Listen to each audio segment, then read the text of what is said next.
கர்த்தருக்குள் அன்பான தேவ பிள்ளைகளே, ஆண்டவரும் இரட்சகருமாகிய இயேசுவின் நாமத்தில் உங்களுக்கு என் அன்பின் வாழ்த்துக்கள்.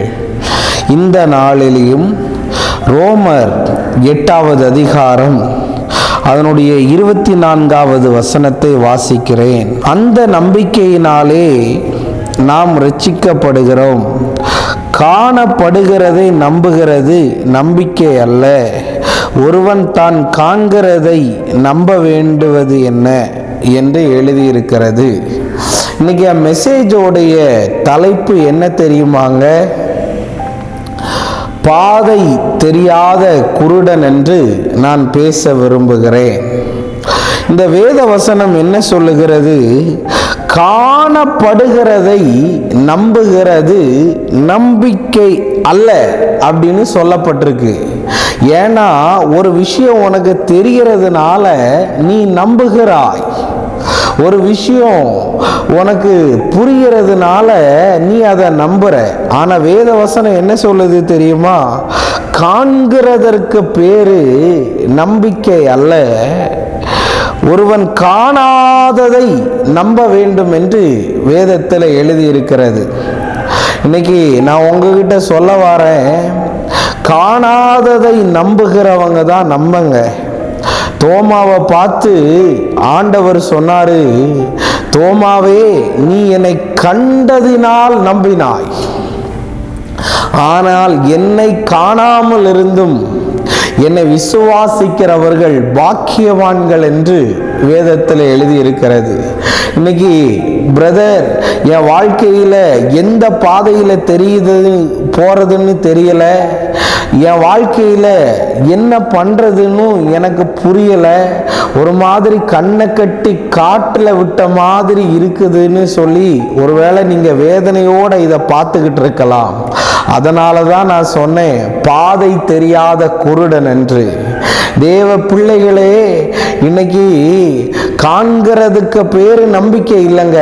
காணாமல் நீ தேவனை விசுவாசிக்கிறதுனால ஆண்டவர் சொல்றாரு, நீ தான் பாக்கியவான்னு. நீ காணாம விசுவாசித்தனா என்ன நடக்கும் தெரியுமா? அதை கண்டு கொள்ளக்கூடிய அற்புதம் உன் வாழ்க்கையில நடக்கும் என்று ஆவியானவர் சொல்லுகிறார். இன்னைக்கு பிரதர், எனக்கெல்லாம் குழந்தை பிறக்காதுன்னு சொல்றாங்க. நீ குழந்தை பிறக்கும்னு நம்பு. எனக்கெல்லாம் ஒரு திருமணம் ஆகாதுன்னு சொல்றாங்க பிரதர். 35 வயசு ஆயிருச்சு, 40 வயசு ஆயிருச்சுன்னு. காண்கிறதையா நம்புற? காணாததை நம்பு. நீதான் பாக்கியவதி, நீதான் பாக்கியவானா இருப்பாய். இன்னொரு வசனத்தை காண்பிக்கிறேன்.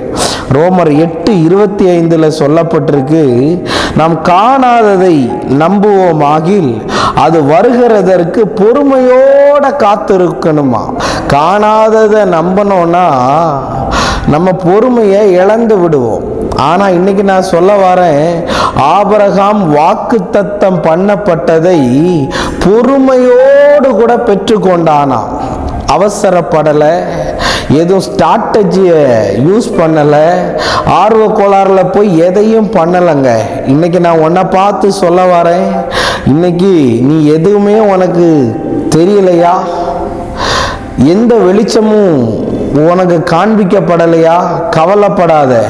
நீ அவரை நம்பினா பாதை தெரியாமல் இருந்தால் கூட ஆண்டவர் உன்னை சரியான பாதையில கொண்டு போவார். ஒருவேளை என் எதிர்காலத்தை குறித்து என்ன நடக்குதுன்னு எனக்கு தெரியல பிரதர், என் படிப்பு என்ன விதமாய் போகும்னு எனக்கு தெரியல, என் வேலையில் நான் எப்படிப்பட்ட உயர்வுக்கு நேராய் போவேன் என்று எனக்கு தெரியல. நடக்கிற சூழ்நிலையெல்லாம் பார்த்தா எனக்கு முன்னேறதுக்கு ஒரு வாய்ப்பு இல்லைன்னு. ஆனால் இன்னைக்கு நான் சொல்ல வரேன், நீ விசுவாசிச்சனா நடக்காததை கூட தேவன் நடக்க வைப்பார். காண்கிறதல்ல, காணாததை நம்பு. காணாததை நம்பு. நீ காண்கிறதுக்கு பேரு நம்பிக்கை அல்லங்க. காணாம இன்னைக்கு வரையும் அப்படிதான் சொல்றேன். ஆண்டவர்கிட்ட அநேக முரட்டுத்தனமான ஒரு விசுவாசம் உண்டு எனக்கு. தேவன் என்னை கொண்டு செய்வார், தேவன் எனக்காக வழிகளை திறப்பார், என்னை தேவன் என் குடும்பத்தில் உயர்த்துவார், இந்த தேசத்தில் என்னை வல்லமையாய் பயன்படுத்துவார்னு நான் காணாத போது அவரை நம்பினதினால் இன்னைக்கு எல்லாத்தையும் கண்ணார பார்த்துக்கிட்டு இருக்கிறேன். தேவ பிள்ளைகளே, இன்னைக்கு எதுவுமே காணலை, எதுவுமே தெரியலன்னு வேதனையோட இருக்கிறீங்களா? இன்னைக்கு அவரை நம்பிப்பாரு.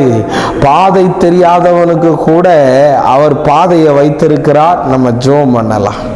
அன்பான நல்ல ஆண்டவரே, இந்த நேரத்துக்காக உமக்கு நன்றி. ஆண்டவரே, நீர் எங்களோடு பேசின ஆழமான சத்தியங்களுக்காக நன்றி சொல்லுகிறேன். காணாமல் விசுவாசிக்கிறவர்கள் பாக்கியவான்கள். அந்த பாக்கியத்தை இந்த பிள்ளைகளுக்கு கர்த்தர் கொடுப்பீராக. இயேசுவின் நாமத்தில் வேண்டுகிறேன் நல்ல பிதாவே. ஆமேன், ஆமேன். God bless you. கர்த்தர் உங்களை ஆசீர்வதிப்பார்.